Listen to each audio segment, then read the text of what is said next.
merci de l'invitation. di leen nuyu yéen ñëpp di nuyu seen internautes yi. et je suis très honoré d'être reçu ici. plaisir partagé.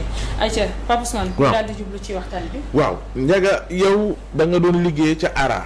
am fa contrat. c'est ça. nga xëy ñu ne la jërëjëf liggéey bi ñu defal am na solo. waaye mënuñoo renouveler sa contrat. mu mel ni da nga jàpp ni am na lu cay lëndëm. ci contrat bi déjà ak anam gi ñu la remercier. boole ko yemoo ca nga ni anam gi ARA di doxee ka fa nekk ji njiit. fukki at ak juróom-ñaar je pense mu ngi ko jiite moom ARA national moom njiit li yooyu yëpp nga dëxëñ daal ni am na lu jar.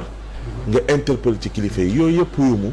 non temps bi mu def foofu ak le fait qu'il est resté là-bas depuis des années ça c'est pas mon problème c'est pas le problème. waaw problème bi mooy. comme maa ko fàttali rek waaw. waaw exactement.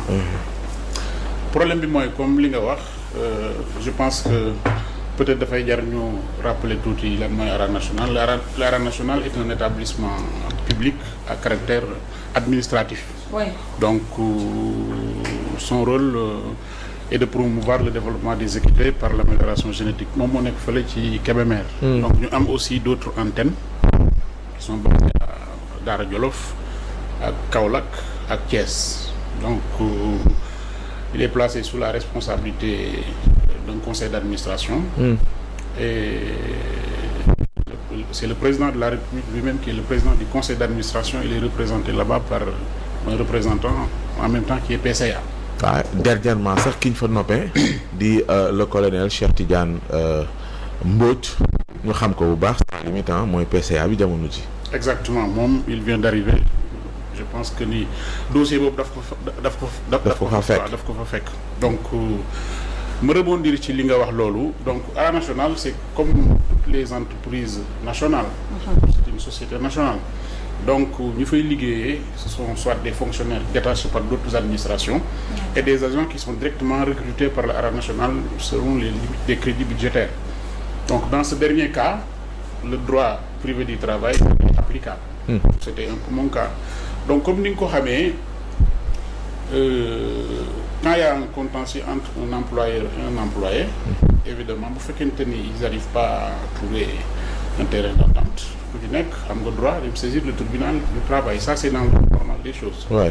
Donc comme ni nga ko waxee effectivement j'avais en charge les relations extérieures de l'ARA nationale donc mon rôle était de trouver des partenaires financiers et techniques capables d'aider l'ARA nationale et de faire la. boo ko waxoon ci olof ba waa Kébémer dégg la dana sox loolu. waaw dama ne maanaam lépp lu nga xamante ni si mooy wàllu jëflante ak demlante sur le plan international man loolu laa doon liggéey foofu.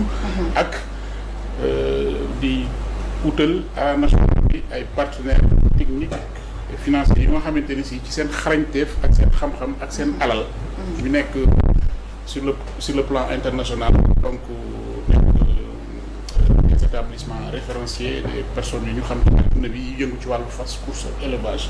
donc mën a ñëw lëkkaloo ak ARA national jàppale leen dimbali leen. donc loolu moom je pense que bien avant sax que je sois recruté là-bas accompagné dans l'ARA national pendant 4 ans. 2016 ba 2020 je l'avais fait. Je le faisais parce que comme j'avais l'opportunité de pouvoir aider mon pays donc moi je le faisais. donc bi ñu demee ba ñu créer poste bi au sein de ARA on m'a proposé ce poste que j'avais accepté. donc j'étais lié avec eux par comme ni nga ko waxee des contrats. donc bi ñu demee ba dem rupture du contrat bi quand j'ai reçu la notification j'ai considéré que c'était illégal donc ni la forme ni le fond n'avaient été respectés. Qu'est-ce qui est à l'origine de la rupture du contrat? Bon, je pense que peut-être du ma mën a dugg dans le fond du sujet parce que c'est toujours un dossier qui est pendant devant la justice. Oui, mais dinaa mais day laissant vous dire que c'est une rupture anormale. tey ñi nga nekkaloon. waaw newuñu fi. yow ñu ngi fi nekk waaw dina ci am loo xamante ni si sax bu mën naa ko wax parce que ça c'est un document qui m'appartient. ak ban type de contrat la woon aussi. donc c'était des CDD. donc la notification m'a été faite 2 jours après l'échange du terme donc ça c'est la forme.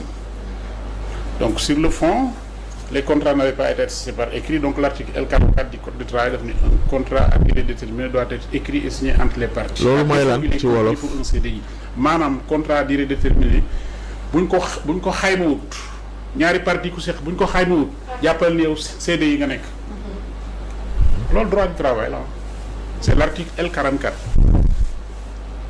donc quand la rupture avait été faite je leur ai dit que ce contrat-là est un CDI. On n'était pas d'accord, j'ai porté l'affaire devant le tribunal civil. Et naturellement, il a apporté des explications et des arguments. Et sur ce, on a présenté des faux contrats à mon nom. Et naturellement, j'ai saisi le procureur de la République et j'ai porté plainte contre le directeur général des Arabes pour faux usage de faux. Ça, c'est la procédure. Faux usage de faux. Absolument. ci naka. Parce qu'on a présenté des faux contrats dans la procédure civile. wax ñu ko ci wolof. maanaam ay contrats yu nga xamante ni si dañ ko njuuj njaaj imiter sama signature def ko ci présenter ko dans la procédure civile qui était en cours donc on n'était plus dans le domaine civil c'était une infraction pénale et naturellement mes avocats ont déposé plainte pour faux usage de faux. Ça c'est la partie pénale. Donc voilà.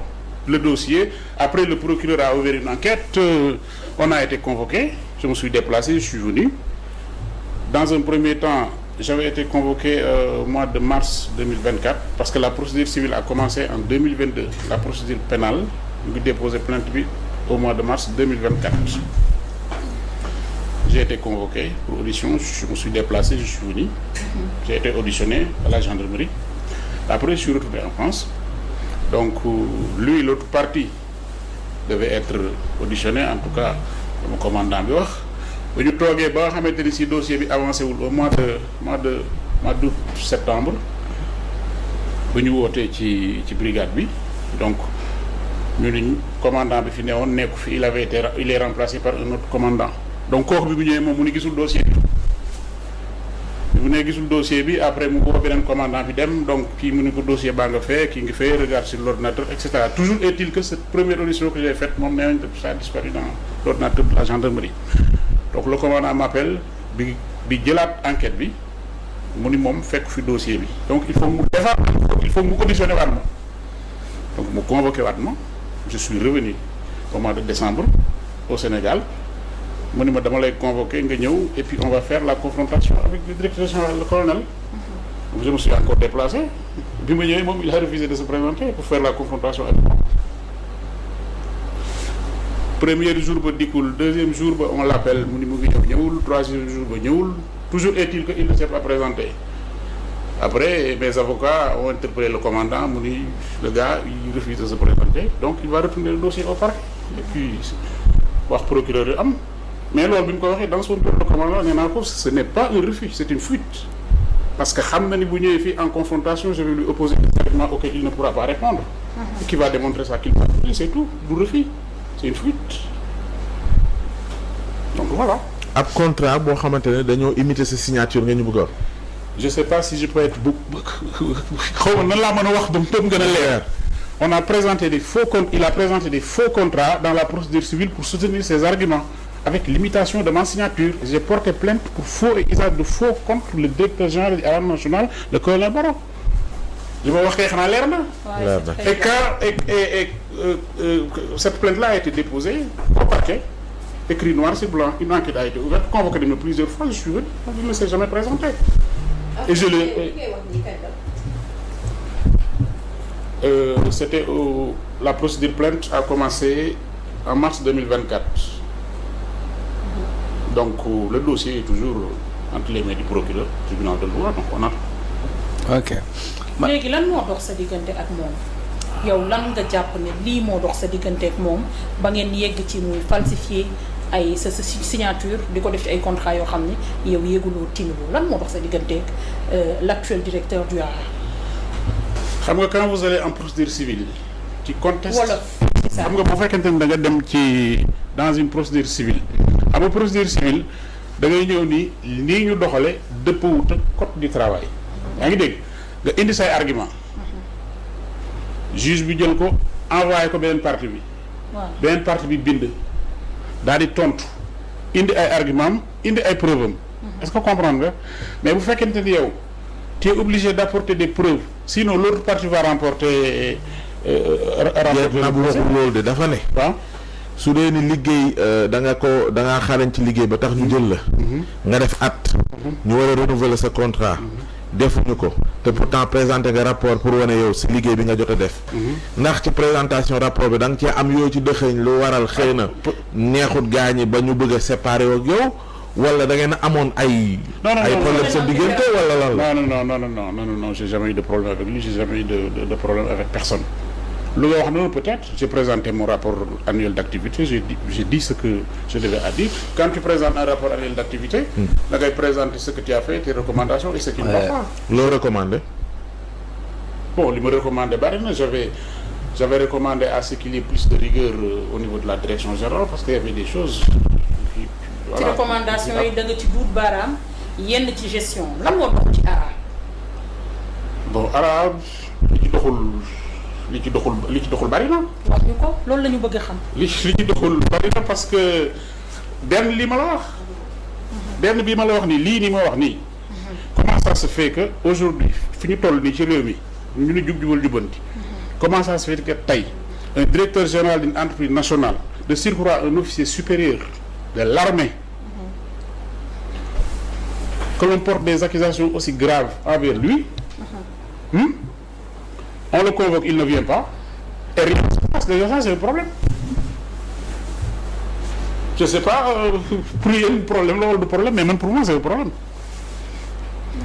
Cheikh bon au moins il nous permet de parler d'un sujet yu Sénégalais bëri méconnaître muy ARA national nga xamante ni Abdoulaye Wade président de la République moo ko créé woon lim ci jublu woon mooy ci li nga xam ni mooy filière u fas yi ñu mun ko jël ba nga xamante ni fas rôle bi muy jouer dans la société mais surtout bu ñu amee sax ay fas yu am qualité même bu ñu leen di jëlee bitim réew ñu mën leen toppatoo du dëgg mais aussi def promotion wu élevage boobu moo tax ñu rattaché ko directement à la présidence de la République mais même ci commission bi nga xam ni moom moo ko téye dañ ci def sax commission technique boo xam ni ministère de l'élevage mu ngi ci absolument boo xam ministère hydraulique mu ngi ci absolument premier ministre mu ngi ci yeneen service mu ngi ci même la gendarmerie mu ngi ci. Ils sont représentés. Même le président de la République.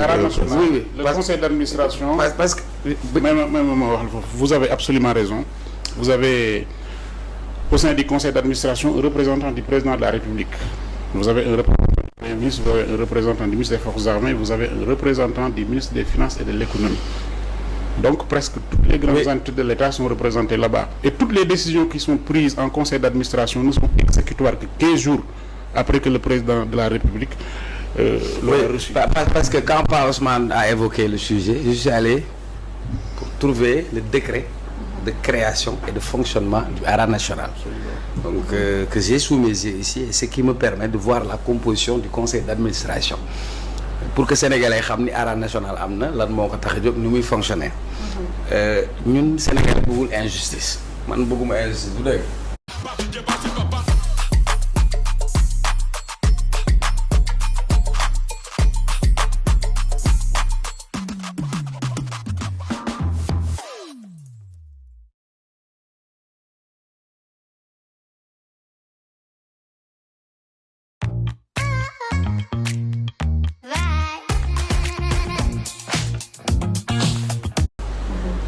wante nag wax tamit